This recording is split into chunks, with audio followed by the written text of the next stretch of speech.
Simple tips easy ലൈഫിലേക്ക് എല്ലാ കൂട്ടുകാർക്കും സ്വാഗതം. എല്ലാവരും സുഖമായിട്ടിരിക്കുന്നല്ലോ. എല്ലാവർക്കും നല്ലൊരു ദിവസം നേർന്നുകൊണ്ട് നമുക്ക് നമ്മളുടെ വീഡിയോയിലേക്ക് പോകാം. നല്ലൊരു കിഡിലൻ റെസിപ്പി ഞാനിവിടെ കാണിച്ചു തരുന്നു. ഒരു തുള്ളി എണ്ണ പോലും ഉപയോഗിക്കാതെ തന്നെ നല്ല കിഡിലനായിട്ട് ചെയ്യാൻ പറ്റുന്ന ഒരു റെസിപ്പി കാണിക്കുന്നുണ്ട്. പിന്നെ നമ്മൾ കളയുന്ന ഈ ഒരു ബോട്ടിൽസിലെ അതുകൊണ്ട് നമ്മൾ പല കാര്യങ്ങളും പല വിദ്യകളും നമ്മൾ ഇതിനു മുമ്പ് ചെയ്തു നോക്കിയിട്ടുണ്ട്. ഈ ഒരു കാര്യം നിങ്ങൾ ചെയ്തു നോക്കട്ടോ. വളരെ ഉപകാരപ്രദമായ നല്ലൊരു വീഡിയോ ആണ്. ആരും സ്കിപ്പ് ചെയ്യാതെ പൂർണ്ണമായിട്ട് കാണുക കേട്ടോ. ആദ്യത്തെ ബോട്ടിൽ നമ്മൾ ഈ ഒരു ഭാഗം മാത്രം ഇതുപോലെ ഒരു കത്തിയോ എന്തെങ്കിലും കൊണ്ട് മുറിച്ച് കളയുക കേട്ടോ. രണ്ടാമത്തെ ബോട്ടിൽ അരഭാഗം നമ്മൾ ഇതുപോലെ കട്ട് ചെയ്ത് കളയണം. അരഭാഗം ഇത് കറക്റ്റായിട്ട് ഇങ്ങനെ പറയണമെന്ന് വെച്ചാൽ നല്ല ടൈറ്റായിട്ട് നല്ല പോലെ മൂടിയിരിക്കുവാൻ വേണ്ടിയാണ് കേട്ടോ. ആദ്യത്തെ ബോട്ടിൽ നമ്മൾ ആ ഒരു ഭാഗം മാത്രം കളഞ്ഞിട്ടുള്ളൂ. രണ്ടാമത്തത് അരഭാഗവും കളഞ്ഞിട്ടുണ്ട്. എന്നിട്ട് നമ്മൾ രാത്രിയൊക്കെ ബ്രഷ് ഇതുപോലെ തുറന്നൊക്കെ നമ്മൾ കബേർഡിൻ്റെ ഉള്ളിൽ വെച്ചാൽ പോലും അതിൻ്റെ ഉള്ളിൽ പാറ്റയും പല്ലിയൊക്കെ കയറാനുള്ള ചാൻസ് ഉണ്ട്. അപ്പോൾ അത് നമ്മളുടെ ബ്രഷിൽ വന്ന് നക്കുകയും അതൊക്കെ ചെയ്ത് കഴിയുമ്പോൾ നമ്മളുടെ മോണക്ക് പലവിധ അസുഖങ്ങളും വരാൻ ചാൻസ് ഉണ്ട് കേട്ടോ. അപ്പോൾ ഇതുപോലെ നമ്മൾ ഇതുപോലെ മൂടി വെച്ച് കഴിഞ്ഞാൽ ഒരു വിധത്തിലും പാറ്റക്കൊന്നും കയറാൻ പറ്റില്ല. നിങ്ങളൊന്ന് ചെയ്ത് നോക്കാം. അടുത്തതായിട്ട് അടുത്ത ഒരു ബോട്ടിൽ എടുത്തിട്ടുണ്ട്. ഞാൻ ചെറിയ ബോട്ടിൽ എടുക്കുന്നത് എനിക്ക് നമ്മളുടെ ചെറിയൊരു ഫാമിലിയാണ്, അതുകൊണ്ടാണ്. നിങ്ങൾ വലുത് വേണമെങ്കിൽ വലുതിൽ ചെയ്യാം കേട്ടോ. അപ്പോൾ ഞാൻ ഇതുപോലെ അടിഭാഗം ഒന്ന് നല്ലതുപോലെ കട്ട് ചെയ്ത് കൊടുത്തിട്ട് ഈ ഒരു ഷേപ്പിൽ ഞാൻ വെട്ടിയെടുത്തിട്ടുണ്ട് കേട്ടോ. അത് സ്കിപ്പായിപ്പോയി, അതുകൊണ്ടാണ്. പിന്നെ എൻ്റെ ആ കട്ടറാണെങ്കിൽ പുതിയത് കാണുന്നില്ല, പഴയത് വെച്ചിട്ടാണ് ഞാൻ ചെയ്തത്. അപ്പോൾ അതിൻ്റേതായ ഒരു ബുദ്ധിമുട്ടുള്ളതുകൊണ്ട് പെട്ടെന്ന് ക്യാമറ ഓൺ ചെയ്യാനായിട്ട് മറന്നു പോയത് കേട്ടോ. ഈ ഒരു ഷേപ്പിൽ നമ്മൾ കട്ട് ചെയ്തെടുക്കുക. ഈ ഒരു നിങ്ങൾക്ക് കാണുമ്പോൾ മനസ്സിലാവുമല്ലോ, ആ ഒരു ഷേപ്പിൽ കട്ട് ചെയ്തെടുക്കുക എന്ന് വെച്ചാൽ നമ്മൾ എടുക്കുന്ന സാധനം ഒരു തരി പോലും പുറത്ത് പോകില്ല. ഈ ഒരു ഷേപ്പിൽ നമ്മൾ എടുത്ത് കഴിയുമ്പോൾ കണ്ടില്ലേ, വളരെ ഉപകാരപ്രദമായ ഒരു കാര്യമാണ്. നമ്മൾ കിച്ചണിൽ നമ്മൾ എന്താ പറയുക, പെട്ടെന്ന് നമ്മൾ എടുക്കുമ്പോഴൊക്കെ നമ്മൾ പുറത്ത് പോവുകയൊക്കെ ചെയ്യുന്ന സാധനങ്ങളൊക്കെ ഇല്ലേ, ഇതുപോലെ നമുക്ക് എടുത്തിട്ട് ഇതുപോലെ നമുക്ക് ഇട്ട് കൊടുക്കുകയും ചെയ്യാം. എവിടെയും ഒരു തരി പോലും പോകാതെ നമുക്ക് ചെയ്യാൻ പറ്റിയ നല്ല അടിപൊളി ടിപ്പാണ്. എല്ലാവരും ചെയ്ത് നോക്കി. ഇതുപോലെ ഒരെണ്ണം ഉണ്ടാക്കി നിങ്ങൾ ചെയ്ത് നോക്കുക കേട്ടോ. അടുത്തതായിട്ട് നമ്മൾ ചെതമ്പിലുള്ള മീനുകളൊക്കെ മുറിക്കുമ്പോൾ നമുക്ക് വളരെ ബുദ്ധിമുട്ടാണ്. അപ്പം എൻ്റെ മീൻ മുറിക്കുന്ന പല വീഡിയോസിലും വന്ന് പുറത്ത് വെച്ച് മുറിച്ചാൽ പോരെ എന്നൊക്കെ പല കമൻസും ഞാൻ കാണാറുണ്ട്.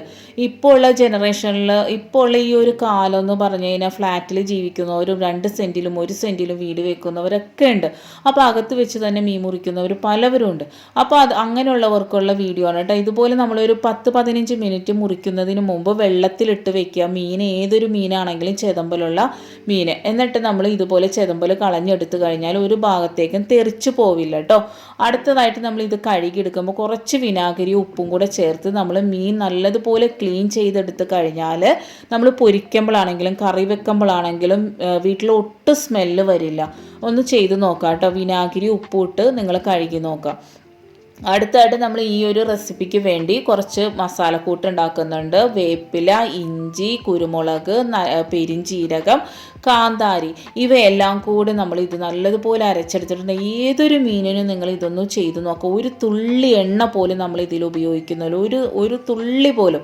കുറച്ച് വിനാഗിരി നമ്മൾ മീൻ പൊരിക്കുമ്പോഴാണെങ്കിലും ഇറച്ചി പൊരിക്കുമ്പോഴാണെങ്കിലും ഇട്ട് കൊടുത്താൽ ആ നമ്മൾ പൊരിക്കുന്ന സാധനത്തിൻ്റെ സ്മെല്ല് നമ്മൾ വീട്ടിൽ ഒട്ടും ഉണ്ടാവില്ല കേട്ടോ.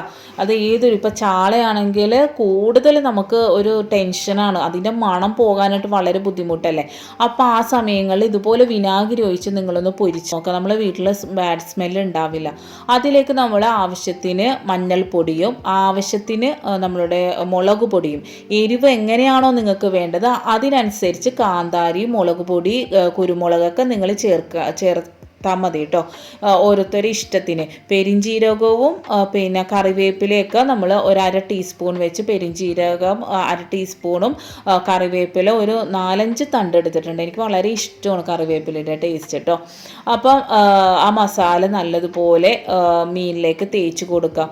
എന്നിട്ട് ഞാനൊരു പാനിലേക്ക് ഒരു വലിയ സവാളയും 2 തക്കാളി അരിഞ്ഞതും ഇട്ട് കൊടുക്കുന്നുണ്ട്. അതിനുശേഷം ആവശ്യത്തിന് മുളക് പൊടിയുടെ അളവ് ഞാൻ പറയുന്നില്ല, നിങ്ങൾ ഇഷ്ടത്തിന് ഇടുക കേട്ടോ. അതിലേക്ക് ആവശ്യത്തിന് ഉപ്പും ഇട്ട് കൊടുത്ത് നല്ലതുപോലെ മിക്സ് ചെയ്ത് ഒരു തുള്ളി എണ്ണ പോലും ഒഴിക്കാതെ ഇതുപോലെ നല്ലതുപോലെ വേവിച്ചെടുക്കുക. നല്ലതുപോലെ സ്മാഷ് ചെയ്ത് നല്ല ഒരു എന്താ പറയുക സോസ് പോലെ ആക്കിയെടുക്കുക. നല്ലപോലെ വേവിച്ചെടുക്കണം കേട്ടോ. ഇതിൻ്റെ പ്രത്യേകത എന്ന് പറഞ്ഞാൽ ഈ ഒരു കറി ഉണ്ടെങ്കിൽ നമുക്ക് ചോറ് നല്ല ശരിക്ക് കഴിക്കാൻ പറ്റും. ഒരു തുള്ളി എണ്ണ പോലും, ഇപ്പോൾ എണ്ണ ഒഴിച്ച് കഴിക്കാൻ പറ്റാത്ത ആളുകൾക്ക് കറിയിലുള്ള മീനൊക്കെ കഴിച്ച് മതി വരില്ലേ, അങ്ങനെയുള്ളവർക്കൊക്കെ ഇത് വളരെയധികം ഇഷ്ടപ്പെടും. വളരെയധികം ടേസ്റ്റിയാണ്, അതുപോലെ തന്നെ ഹെൽത്തിയാണ് കേട്ടോ. ഒരു കുക്കർ എടുക്കുക, അതിലേക്ക് നമ്മൾ ഇതുപോലെ ഒരു വാഴയില വെച്ച് കൊടുക്കുന്നുണ്ട്. വാഴയില ഇല്ലെങ്കിൽ നിങ്ങൾ ഫോയിൽ പേപ്പർ ആണെങ്കിലും വെച്ച് കൊടുത്താൽ മതി. എന്നിട്ട് നമ്മൾ ഉണ്ടാക്കി വെച്ചേക്കുന്ന തക്കാളിയുടെ മിശ്രിതമില്ലേ, അത് അതിലേക്ക് ഇട്ട് കൊടുത്ത് കുറച്ച് കാന്താരി, ഈ ഒരു വെള്ളക്കാന്താരി അധികം എരിവില്ലാത്തതാണ്, പച്ചക്കാന്താരിക്കാണ് കൂടുതൽ എരിവ്, പക്ഷേ വളരെ ടേസ്റ്റിയാണ് കേട്ടോ. നമുക്ക് ആ കാന്താരി കൂട്ടി ആ മീൻ കഴിക്കുമ്പോൾ വളരെ ടേസ്റ്റിയാണ്. അതുപോലെ കുടംപുളി വെള്ളത്തിലിട്ട് കുതിർത്തിയതിന് ശേഷം അത് പിഴിഞ്ഞെടുത്തിട്ടുണ്ട്, അതും ഒരു സ്പൂൺ ഒഴിച്ച് കൊടുത്തിട്ടുണ്ട്. എന്നിട്ട് എൻ്റെ കുടംപുളിയുടെ വെള്ളം ചുറ്റിനും കുറച്ചായതുകൊണ്ട് ഒന്ന് അത് ശ്രദ്ധിക്കണം, നമ്മൾ ഒഴിക്കുമ്പോൾ വാഴയിലയിൽ മാത്രം ആകുന്ന വിധത്തിൽ ഒഴിച്ചു കൊടുക്കുക. എന്നിട്ട് നമ്മൾ മീൻ ഇതുപോലെ നിരത്തി വെച്ചെടുക്കുക. വലിയ കുക്കറാണെങ്കിൽ നമുക്ക് ഇത്തിരി കൂടെ കൂടുതൽ ക്വാണ്ടിറ്റിയിൽ നമുക്ക് വെക്കാൻ പറ്റും കേട്ടോ. എന്നിട്ട് അതിൻ്റെ മേളിലേക്ക് കുറച്ചും കൂടെ കാന്താരി, ഇത് എരിവില്ലാത്തത് കൊണ്ടാണ് ഞാൻ ഇത്രയും ഇട്ട് കൊടുക്കുന്നത്. നിങ്ങൾ എരിവിനനുസരിച്ച് നിങ്ങൾക്ക് എങ്ങനെയാണോ അതിനനുസരിച്ച് നിങ്ങൾ ഇൻഗ്രീഡിയൻസിൻ്റെ വ്യത്യാസങ്ങൾ വരുത്തിക്കുക കേട്ടോ. പക്ഷേ ഈ ഒരു മെത്തേഡ് നിങ്ങൾ ചെയ്ത് നോക്കുക, വളരെ ഹെൽത്തിയാണ്, അതിനോടൊപ്പം തന്നെ ടേസ്റ്റിന് യാതൊരു കുറമൈസും ഇല്ലാത്ത ടേസ്റ്റുമാണ് കേട്ടോ. നിങ്ങൾ ഒരു പ്രാവശ്യമെങ്കിലും ലൈഫിൽ ഇതുപോലെ ഒന്ന് ഉണ്ടാക്കി നോക്കുക. അതിപ്പോൾ മത്തി എന്നല്ല, നിങ്ങൾക്ക് ഏത് ഫിഷിനോടാണോ കൂടുതൽ ഇഷ്ടം അതൊക്കെ ഇങ്ങനെ ചെയ്യാൻ പറ്റും കേട്ടോ.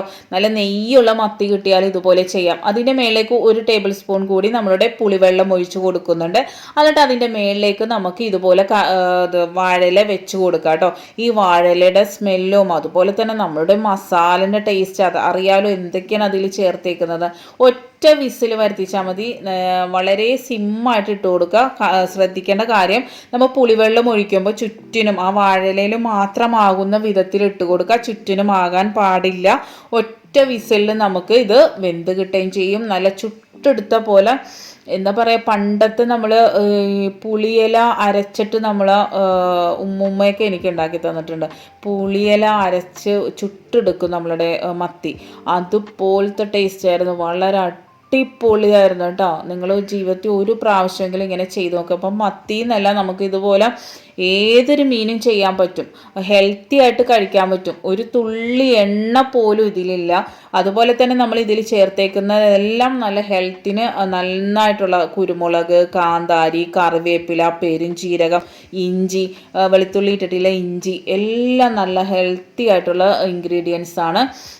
ഇതുണ്ടാക്കിയാൽ പിന്നെ നിങ്ങൾ ഉണ്ടാക്കി കഴിക്കുമെന്ന് 100% ഉറപ്പാണ് കേട്ടോ. എല്ലാവരും മസ്റ്റായിട്ടും ട്രൈ ചെയ്ത് നോക്കുക. ഇഷ്ടപ്പെടുകയാണെങ്കിൽ നിങ്ങൾ നിങ്ങളുടെ ഫ്രണ്ട്സിന് ഷെയർ ചെയ്ത് കൊടുക്കുക, ലൈക്ക് ഇടുക, കമൻറ്റ് ചെയ്യുക, ഷെയർ ചെയ്യുക. Thanks for watching. Next time നല്ലൊരു വീഡിയോയുമായി വരാം.